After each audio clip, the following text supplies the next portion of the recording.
Здравствуйте, уважаемые телезрители! В студии Арифа Кабба, в эфире еженедельная передача «Вокруг Абхазии». Мы рассказываем о важных событиях внешней политики Абхазии, самых главных новостях мировой политики, анализируем происходящее, приводим мнения экспертов по тем или иным вопросам. Итак, начнем.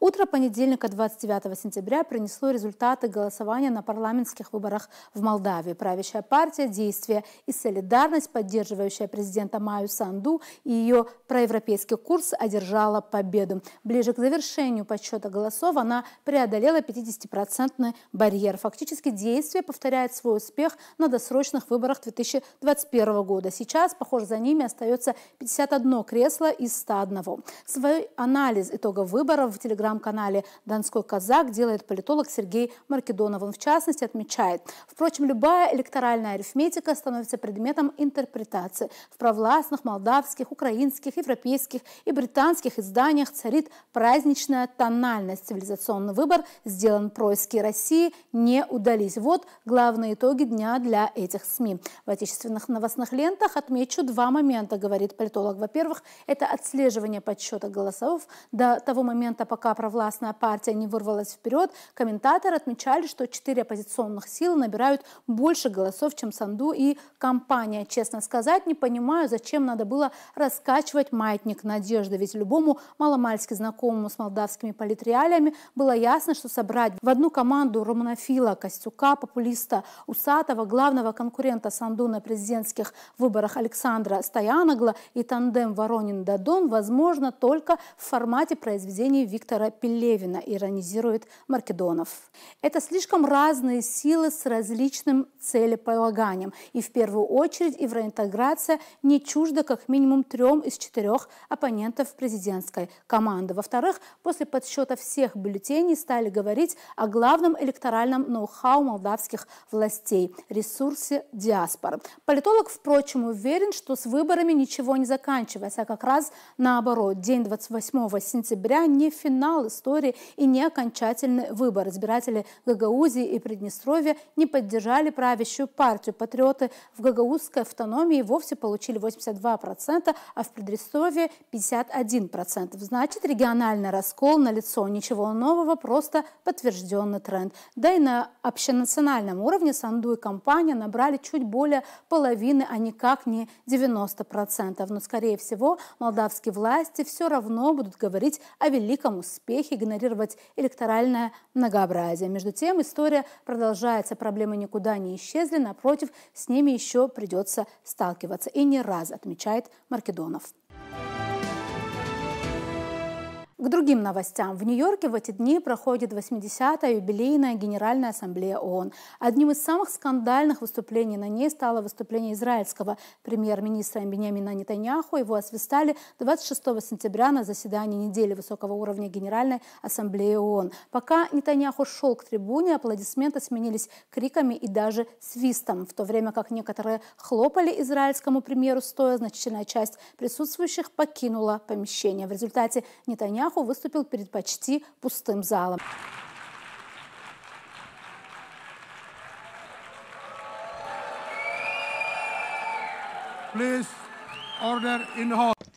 Прошу обеспечить порядок в зале. Прошу обеспечить порядок в зале.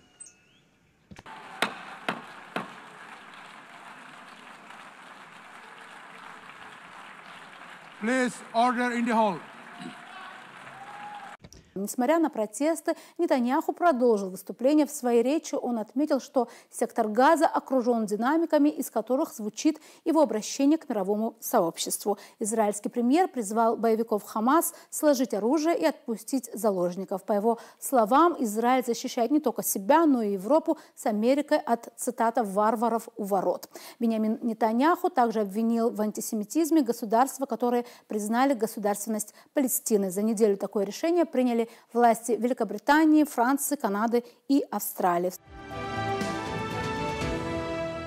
В свою очередь, в своем выступлении министр иностранных дел России Сергей Лавров заявил, что Россия остается открытой к переговорам по завершению конфликта на Украине, а основой для них служит обеспечение интересов России, прав русских и русскоязычных на подконтрольных Киеву территориях. Пока ни у Украины, ни у его европейских партнеров готовности к честным договоренностям нет, отметил Лавров. Говоря о НАТО и Евросоюзе, министр подчеркнул, что у Москвы нет намерения нападать на объединение. Об этом не раз говорил президент России Владимир Путин, отметил он. Однако любая агрессия против моей страны получит решительный отпор. На этот счет не должно быть никаких сомнений у тех в НАТО и ЕС, кто не только убеждает своих избирателей в неизбежности войны с Россией, заставляет их затягивать пояса, но и в открытую заявляет о подготовке к нападению на нашу Калининградскую область и другие российские территории, сказал министр. Отдельно Лавров отметил, что Россия связывает определенные надежды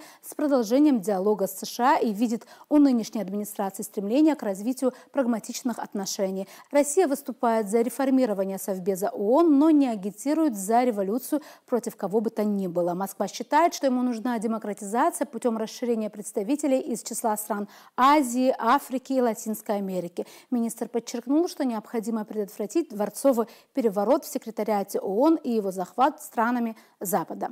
Однако логика исторического процесса неумолима. Основной тенденцией стало стремление государств мирового большинства укреплять суверенитет и отстаивать национальные интересы, традиции, культуру, образ жизни. Они больше не хотят жить под чью-либо диктовку, хотят дружить и торговать между собой, но и со всем миром, только на равных и к обоюдной выгоде.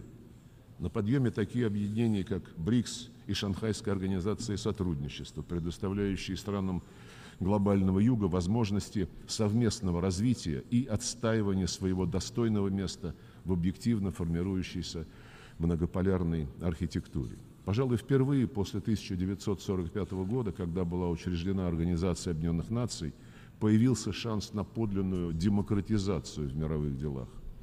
Это вселяет оптимизм во всех, кто верит в верховенство международного права, кто желает возрождения ООН в качестве центрального координирующего органа мировой политики.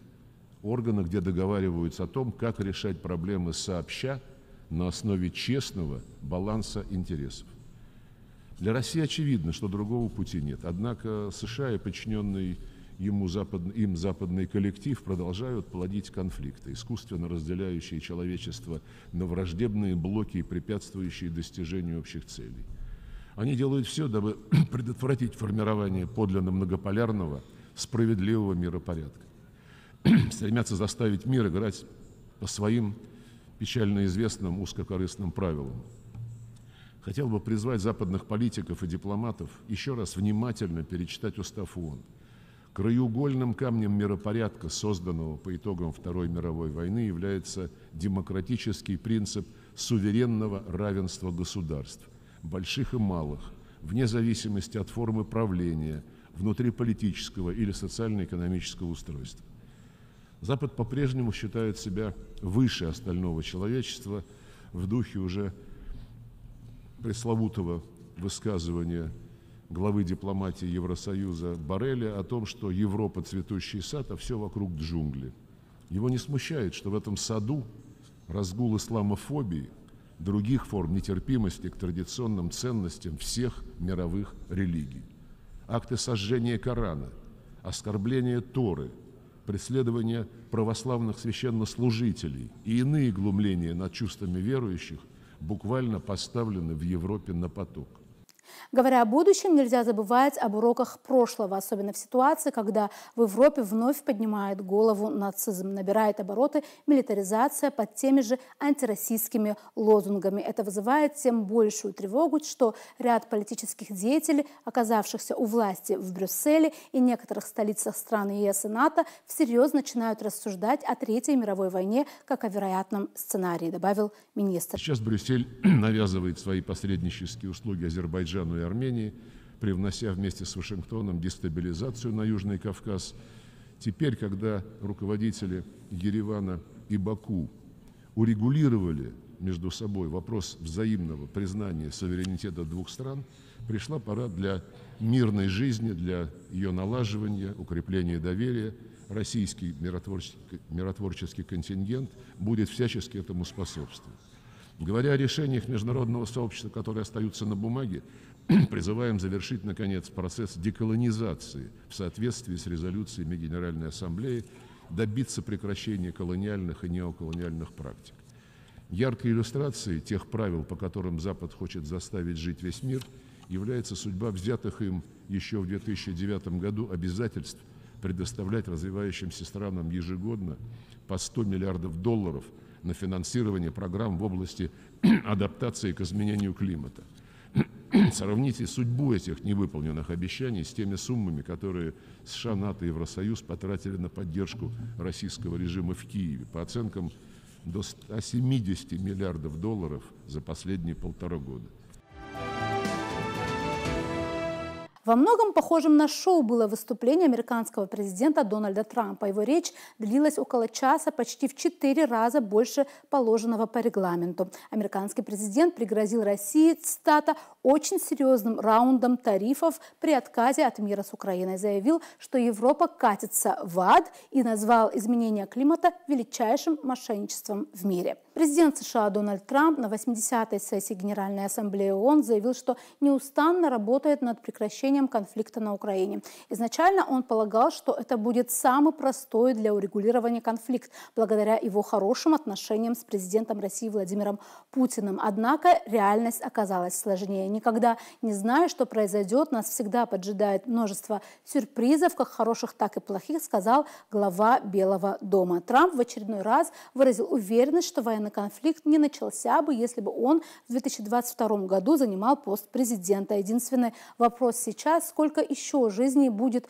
без необходимости потеряно с обеих сторон, сказал он. Американский лидер заявил, что если Москва откажется заключить с Киевом мирную сделку, США введут в действие очень серьезный и мощный раунд тарифов, к чему уже все готово. Это, по его мнению, поможет быстро остановить боевые действия. При этом европейские страны должны присоединиться и принять те же самые меры. Он призвал все европейские страны присоединиться к США в этом вопросе. Вы находитесь гораздо ближе к конфликту между нами, океан, а вы там рядом, отметил Трамп. Трамп подверг критике миграционную политику Евросоюза и заявил, что из-за этого, цитата, Европа катится в ад. Поверьте, я действительно хорошо разбираюсь в этих вопросах. В Соединенных Штатах мы приняли решительные меры, чтобы быстро положить конец неконтролируемой миграции. Как только мы начали задерживать и депортировать всех, кто пересекал границу, и высылать нелегалов из США, они просто перестали приезжать, сказал глава Белого дома. Отношение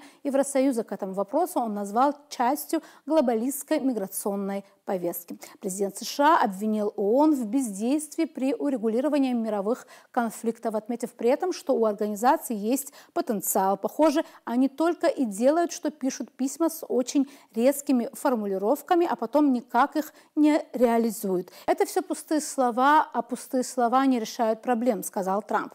Трамп выразил сожаление, что ему пришлось заниматься урегулированием военных конфликтов вместо ООН. К сожалению, ООН даже не попыталась помочь в этом. Я разрешил 7 войн, имел дело с лидерами каждой из участвующих в них стран, но мне ни разу даже не позвонили из ООН с предложением помочь в заключении сделок, сказал Трамп, подчеркнув, что получил от организации только плохой эскалатор и плохой телесуфлер. На международной арене Америку снова уважают. Такого раньше никогда не было в таких масштабах. Просто вдумайтесь, 2 года, 3 года, 4 года тому назад, ну или даже 1 год назад, над нами смеялись, потешались по всему миру. На саммите НАТО в июне практически все члены НАТО выразили формальную приверженность тому, чтобы увеличить расходы на оборону по моей просьбе с 2% до 5% от ВВП. В итоге наш альянс станет еще сильнее, мощнее, чем когда бы то ни было. В мае я посетил Ближний Восток, посетил моих друзей, восстановил наше партнерство на территории Персидского залива, восстановил важные отношения с Саудовской Аравией, Катаром и ОАЭ, с другими странами. Теперь наши отношения с ними ближе, чем когда бы то ни было. Моя администрация провела переговоры об исторических торговых сделках, в том числе с Соединенным Королевством, с Европейским Союзом, с Японией, Южной Кореей, Вьетнамом, Индонезией, Филиппинами, Малайзией, многими другими странами. Также за период буквально в 7 месяцев я положил конец 7 бесконечным войнам. Говорили, что они бесконечные, что невозможно их урегулировать. Какие-то длились 31 год, два конфликта длились 31 год, еще один длился 36 лет, еще один 28 лет. Я положил конец 7 войнам. Во всех случаях эти войны велись, а бесчетные сотни тысяч людей погибали, их убивали. Речь идет в частности о Камбодже и Таиланде, Косово и Сербии, Конго и Руанде. Это чудовищная, жестокая война. Пакистан и Индия, Израиль и Иран, Египет и Эфиопия, и Армения и Азербайджан. Речь идет обо всех этих ситуациях. Ни один президент, ни один премьер-министр и, кстати говоря, ни одна страна ничего подобного, даже близко никогда не делали. А мне удалось это сделать буквально за 7 месяцев. Раньше такого никогда не было. Ничего подобного никогда не было. Для меня честь сделать это и достичь этого.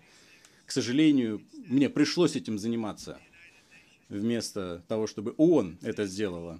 И, к сожалению, во всех из этих случаев ООН даже не попыталась как-то помочь. Также довольно резонансно прозвучало его заявление о том, что борьбу с изменением климата он считает, цитата, «величайшим мошенничеством, когда-либо совершенным в мире». По словам Трампа, политические решения по этому поводу стоили странам целого состояния и не дали им ни единого шанса на успех. Если вы не избавитесь от этой зеленой аферы, ваша страна потерпит крах, сказал он.